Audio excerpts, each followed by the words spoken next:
Hello again, ladies and gentlemen. Saka here, and welcome to Civilization 6. You might know from my channel that I play strategy games, Paradox games in particular, and I am 320 turns into my first game of Civilization 6. I am playing as Japan here, and I thought it would be a cool idea to sort of share my thoughts about the game that I've experienced so far from the lens of a Paradox player primarily, to compare and contrast the differences between the two, what I like about each of them. And first of all, I will say that if you are a strategy fan, there is room in your life for both of them. This isn't an attack on one saying that one is better than the other. It's a different experience, and I'll try to go into why. So the interface is much more friendly starting out for Civilization 6. Things are pretty clear on where they're coming from. Paradox games tend to bury a lot of information in multiple tooltips, which for the Paradox players, that is a level of micromanaging that you can do. You can optimize your entire approach, which is one way of playing it. You can also optimize your civilization approach, but the paths are a little bit more clear. So first off, let's talk about research. And this is one area that I think really shines over the Paradox games, aside from maybe Stellaris, but this still has it beat, I feel. Just the sheer amount of research you can do in the technology tree. We are here at turn 320. We started all the way back here with pottery, animal husbandry, and mining back in 4000 BC. And that's one thing that Civilization really does well, is make it feel like you have started your country, your civilization, from literally nothing.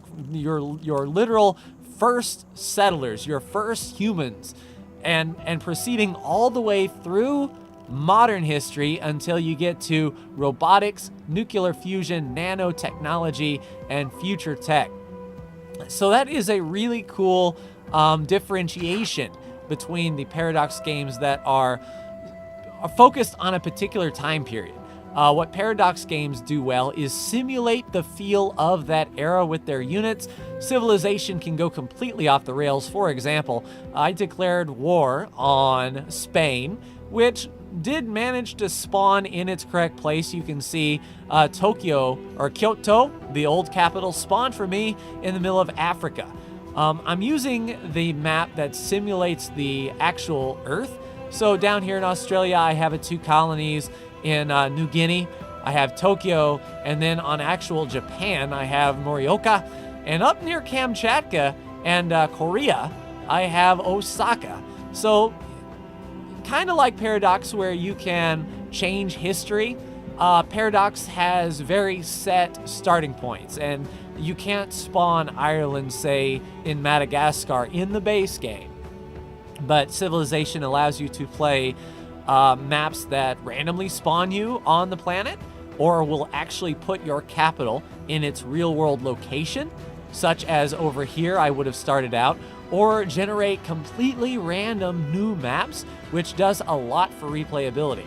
One thing that I also like about Civilization is how it looks. You can get right in here and see, you know, your not your citizens, but the way things are operating, your units.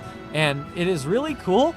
It's a cool style. Some people rag on the Civilization 6 art style, but I think it's pretty impressive. Your traders are represented by time-accurate units. The Great Wonders are a sight to behold indeed.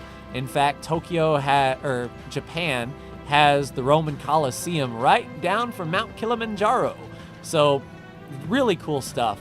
Also, the ideologies and changing your government types starts right here in the Code of Laws and goes all the way through future civics, and globalization, social media. So again, it also goes through a lot of stuff. We can see where my opponents fall. Greece is actually one of the most civilized nations in the world right now. The Spartan queen of Gorgo in the Greek Empire. But I think it's really cool that you're able to advance your ideologies and your tech tree separately. That's pretty cool. Also, the city management is a little bit more involved. You are building improvements, but there are a lot of improvements per city.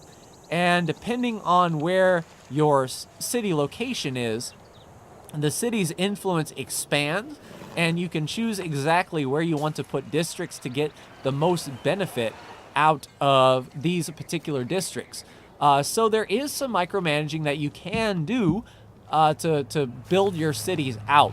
And it's quite different from Europa Universalis or Crusader Kings, where you say, you know, well, I'm just going to keep building a jousting list, and then I'm going to build a bigger barracks. And it all stays in that county. Civilization games looks like it tends to spread out on the map quite big, which brings some interesting troop movement aspects and different approaches that you can take. For example, when I sieged down Cordoba here, I was having a rough time with this missionary here from Spain. They kept popping me across the water. Now, I was using cannons to siege down the city, and I just kept getting pestered from across the water, and my units couldn't actually reach them, which was an interesting, interesting tactic on the behalf of Spain. But once your cities are done, I've researched neighborhoods lately. That's why I'm building a neighborhood, and I'm working on a spaceport in Sendai here. Let's see if we can find it. I did see the VAB. There it is. So here's the VAB and the future spaceport. But once your cities get built up, then there are wonders you can build. And each one gives its own potential bonus. So once again, really cool stuff to think about placement and the kind of game you want to play. And then there are a ton of units that you could produce. And that just sort of overwhelmed me as a Paradox player. Like for Europa Universalis, you go up your military tech tree, and when it's time to upgrade your infantry, there are two choices based on the pips. In Crusader Kings, it is just getting more levy. But here in Civilization, we can make musketmen, we can make knights, we could just make regular old horsemen. So as you proceed through the military tech tree, you can see we're going to unlock cavalry in one turn, which is going to upgrade the horsemen that we already have. So your standing army can gain experience points. This is my bombard as indicated by the cannon, but each unit can gain experience levels as well. I have grape shot and shrapnel, and this makes the military aspect different. Let's say you're used to the big balls of death in the Paradox games. You have to watch out for supply limit, but usually you move these 30,000 troops all together in one fell swoop and have these massive battles.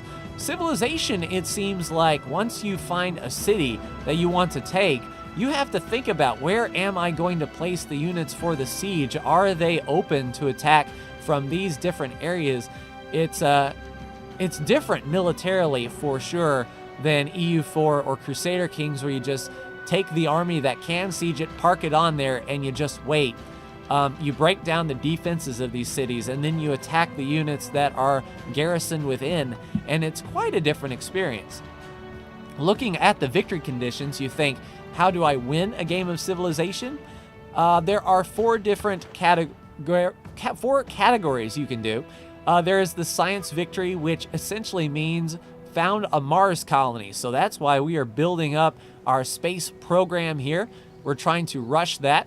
You can see we make a set 188.8 science points per turn, which speeds up your tech research. There is also a tourism victory for culture. So if your cities have great works in them, and if I look at my great works, we have things like Edgar Allan Poe's The Telltale Heart. We have Hamlet and Discourses on Livy, The Odyssey and The Raven. The Art of War and Faust. We have pictures. So these generate tourism points and also culture points that helps our city borders expand. We can see that Greece has been hoarding some of these ancient relics and kind of taken over England. As you can see, Manchester and London belong to Greece, so Greece has been an aggressive opponent this particular game. As far as domination victory goes, we go by military strength, but obviously the more cultures or more leaders you wipe out, the closer to a domination victory you are. And then the religious victory of converting your cities to another religion. So we see the different religions here. So Hinduism, Catholicism, Confucianism, and Sakyaism. And there are missionaries you can send out. So different ways to play depending on how strong your city is and how you want to approach it.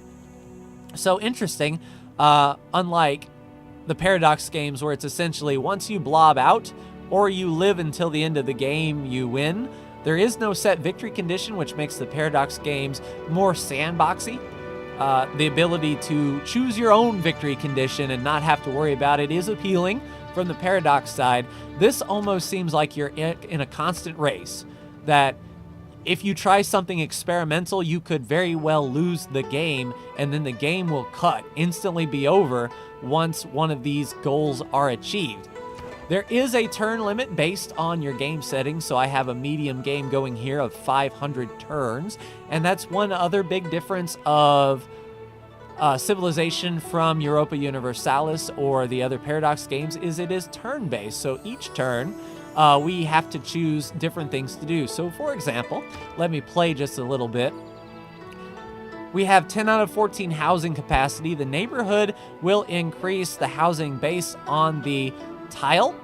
And this is a modern road with an uninviting appeal. So that is only +3 housing, but we don't really have to worry about that. We are still growing. So if I wanted to, I could try to create this wonder and get some even more tourism, and that's not a bad thing. Once you create a building, you can see what is on these tiles that you will be replacing. Food is used to grow your population. The gear is production, how quickly this particular city builds each of its things. And then the gold is how much money you receive if it is worked by a pop. So if we manage the citizens here, we see highlighted here all of the locations that citizens are working. And this is kind of like the realm of Stellaris, where you have a population on a planet and then you give them something to do. They could work this tile, but just get 1 food and 1 gold, or you could improve the tile and get 3 food and 3 gold out of the water with this fishing boat. So, you know, if you're familiar with Stellaris, then the population management shouldn't be too overwhelming. But I think we are going to build the wonder here. The question is where, and looking at the tiles, it looks like if a pop is not working this, which they are not, we are not going to lose out on that production effectively, so I'll just build the wonder there. 25 turns. We'll remove the woods, and there we go. The next, it just cycles through all your units that have to make a move, so it's like a board game. You move all of your pieces. The next piece I have here is an old ironclad from the Civil War era, which is kind of cool to see. Each unit has a specific movement per turn, so much like a board game, if you play Dungeons and Dragons, you know movement speed. And it's the same thing here. We have the extent of their movement highlighted in blue, and there is a fog of war. So barbarians could potentially spawn in areas such as this, that there is no active unit on this tile. So it would probably be beneficial of me to get another settler over here to pick up the fish, the pearls, and the wheat, the horses, and the aluminium, which is going to be essential for building the next units. So I'll skip this turn. I'll keep him near port for now. And then I have my submarine upgraded here. So we have fighting right next to a Civil War unit is a modern day submarine. And that's what you run into a civilization that kind of makes me smile. That kind of makes me happy. Spain was fighting back with knights and cavalry, and I have some musketmen. And cavalry and knights didn't last too long against musketmen.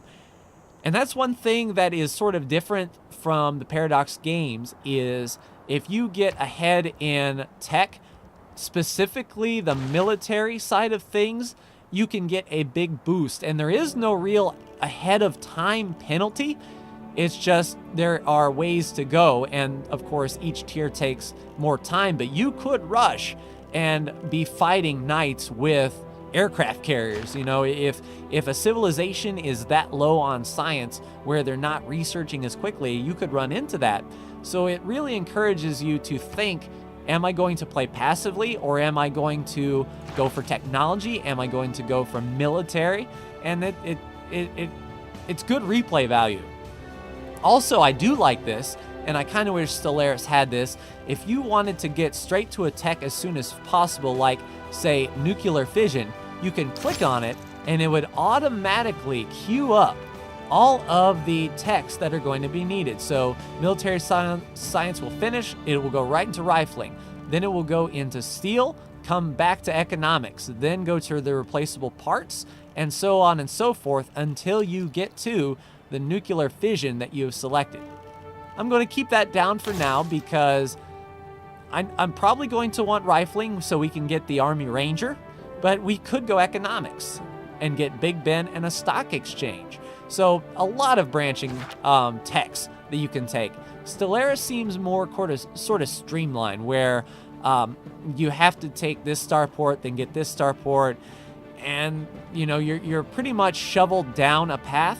But this really seems wide open. There's a few choke points, as you saw, that we cannot do replacement parts until we see economics, but we can't research past this point until we get the prerequisites. So there are choke points in the tech tree that stops you just for going for a nuclear weapon in 1898, but pretty cool. As far as the government types are concerned, if we go to my ideology, we can see the different civics tree, and this is different to where when you choose a new, I need to look at my government.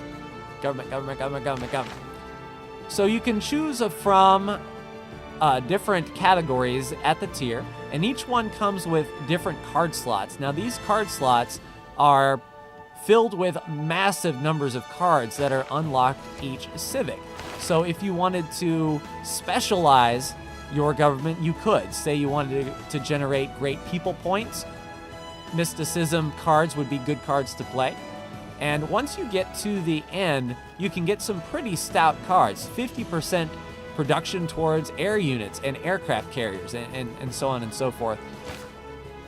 So unlike just saving up monarch points to get the next available unit, you can also tweak your government to speed that up or make that cheaper, which is really cool.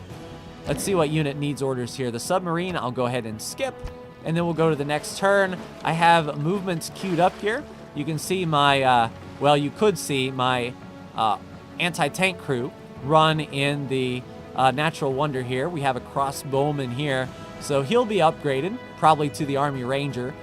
And we should get the next military science here once everything is done and finished. So you can see how teching up a science or an ideology goes, which would be pretty cool. It goes in turn from right to left, so it is now my turn. Thank you. Starts a war, and then old Sean Bean narrating each and every tech, without first being clear in his mind what he intends to achieve by that war and how he intends to conduct it. Truer words were never spoken. Don't go to war just blindly. So now we've unlocked the cavalry, which we can promote the units that fit that class, and we can also build a military academy, which is really cool. Ideas lead to ideology, lead to policies that lead to actions. So because we unlocked ideology itself, we can construct an additional spy and enact a police state card, which spy catching is reduced, but cities suffer an amenity negligence, which we are not going to do. But here you can see all the cards I can play, which is kind of overwhelming. This took me by surprise when I only have 1 red slot, 3 yellow slots, and 1 green. Luckily, we have 3 wild cards that we can fill, but it's like looking through all this stuff and parsing how do I want to do it. As a Paradox player, I was thinking, how do I maximize all this stuff? And I got a nice little balance here. But what you saw was the amenities. Each city, in order to be happy and not revolt, needs amenities. If this goes into the negative, barbarians can spawn, which is about as close as you can get to an actual revolt. And we are running low on housing, so a military academy wouldn't be bad. We can see that the carnival's kicking off there with some jousting lists. That's really cool. But it's time to choose a research. So these researches here that are half filled in blue have met a prerequisite and have researched in half the time. So we've had a government with 8 policy slots. We're halfway up to computers. We've built 2 banks, so we're halfway up to economics. And we've built a niter mine, which is a resource over here, and that gives us half up to rifling, so halfway to the ranger and halfway to the stock exchange in Big Ben. These are how many turns it's going to take to research that.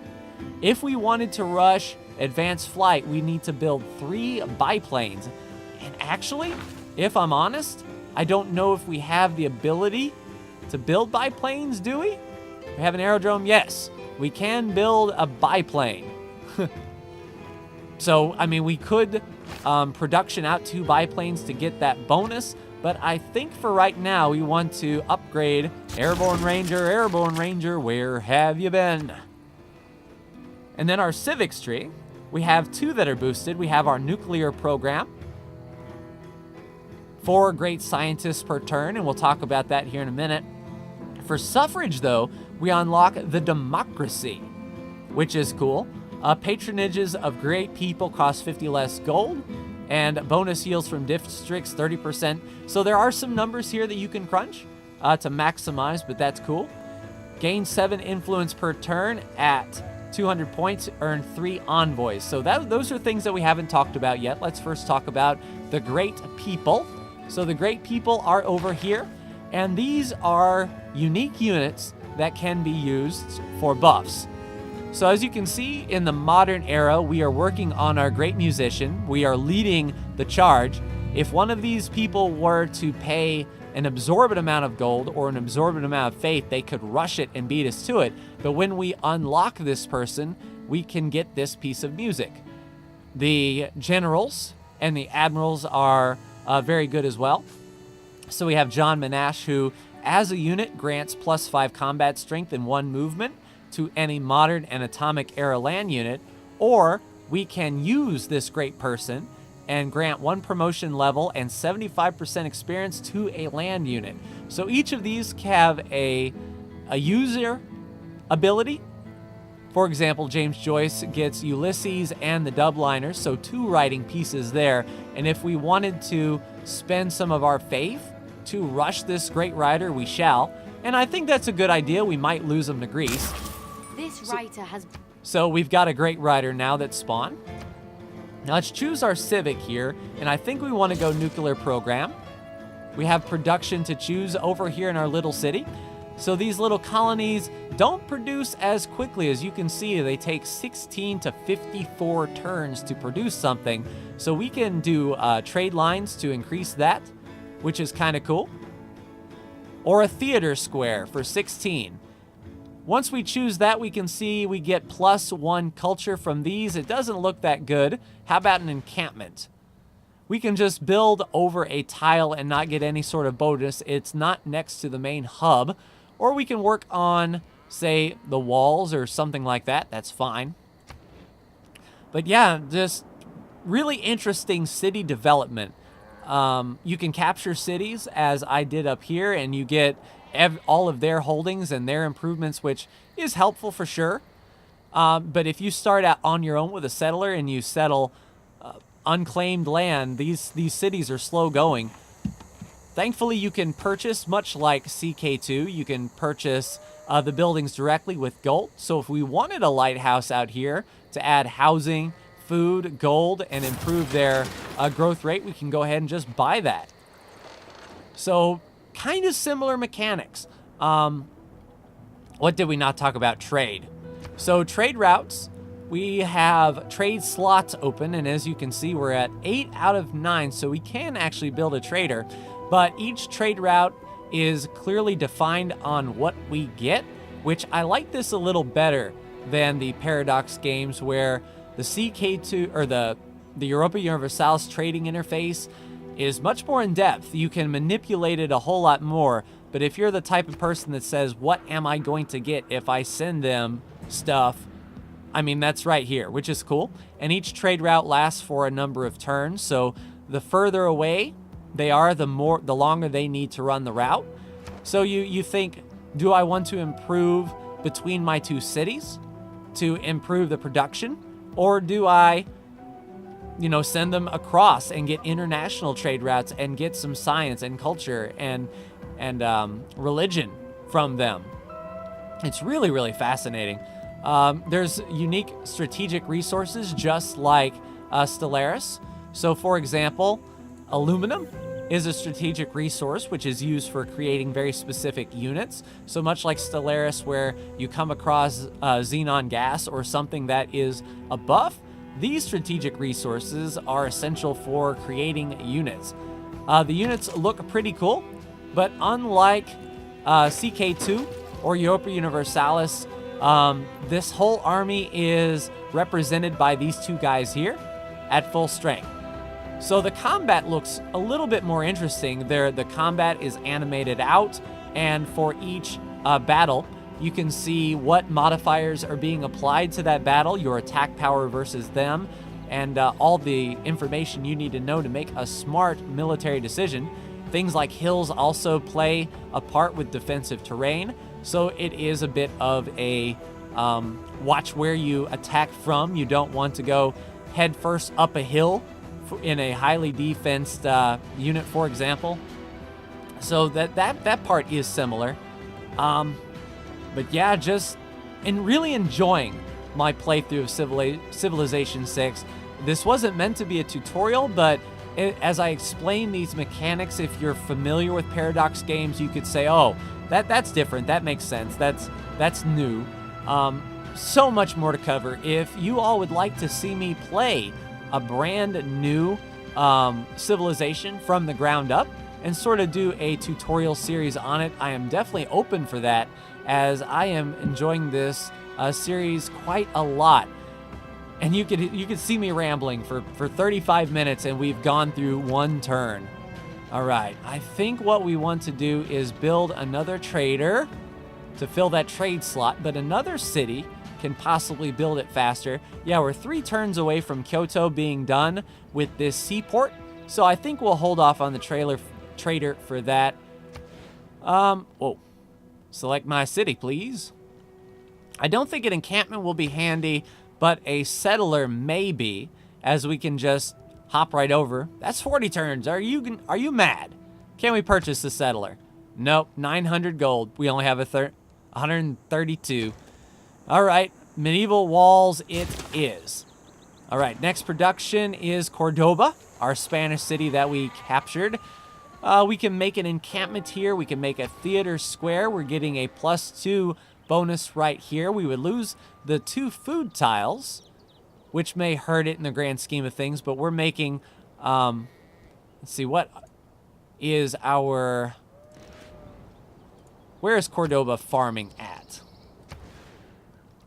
So we're farming a sea tile there and 2 there, and also 3 food out here. It would stunt our growth just a little bit, or we could swap that from Salamanca, but you are in the middle of nowhere, good sir. Interesting. But yeah, it's not meant to be a tutorial series, but my overall thoughts on Civilization before we end. Paradox games are great at simulating one era in history. That's what it does well. It simulates what history could have been. It is a history sandbox. You're not going to run into tanks in Crusader Kings 2, but you can run into tanks in Civilization. So if you are the mindset that you want to play a country from start to literally finish, your very first caveman selling your very first city, Civ might be good for you. But if you want a lot of AI to play with, Paradox games have it beat. these are the only characters that I'm playing with and against right now. Paradox Games, you're doing deals with 10s, 20s, 30s of different countries and things like that. So on the grand strategy level, Paradox excels for the minutia of big country management. Civilization is a game that you can get into and just have some fun, I feel.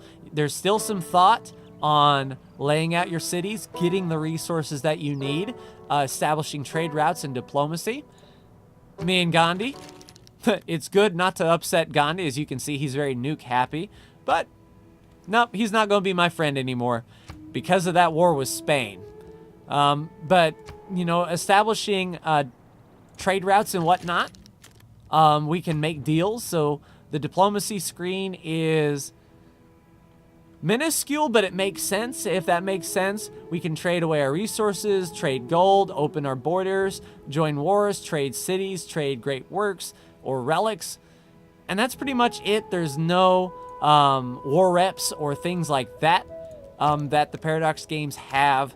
But it is great in its own right. And as I said, if you are a strategy fan in general like I am, there's no need to separate the two. You can enjoy both really well.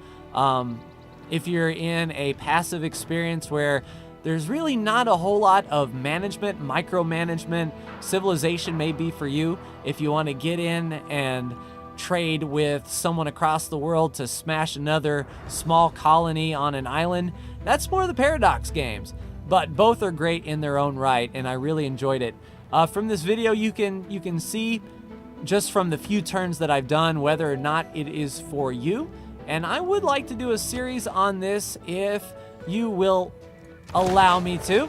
Otherwise, I'll just play this in my own time for sure. But that's going to do it for me. I'll end my turn, and I'll go ahead and fortify up in this city here. Defend the city, that's fine. And we'll see if anything interesting happens this next turn. There goes my cannon ashore. We've got a couple more units. My musketmen coming ashore. That is one thing about this game, though. The turns do kind of take a little bit the more land you uncover, because you can literally see every unit moving that is in line of sight of either your spy or a colony or a unit. So it takes a little bit to go from turn to turn, but it doesn't have to calculate 200 countries doing the same thing at once. But it looks like it'll be my turn shortly. The city-states are moving around, the independent city-states. And there we go, it's my turn again. My spy just stole a great work. They stole Mary Shelley's Frankenstein. I'll take that all day, every day. But that's going to do it for me in this episode, ladies and gentlemen. If you'd like to see a game of Civilization 6, let me know. And, oh, we have our great writer. Go ahead and give us those great works, life please. Is many days, day after day. We walk through ourselves, meeting robbers, ghosts, giants, old men, young men, wives, widows, brothers in love, but always meeting ourselves. So, Ulysses will go in.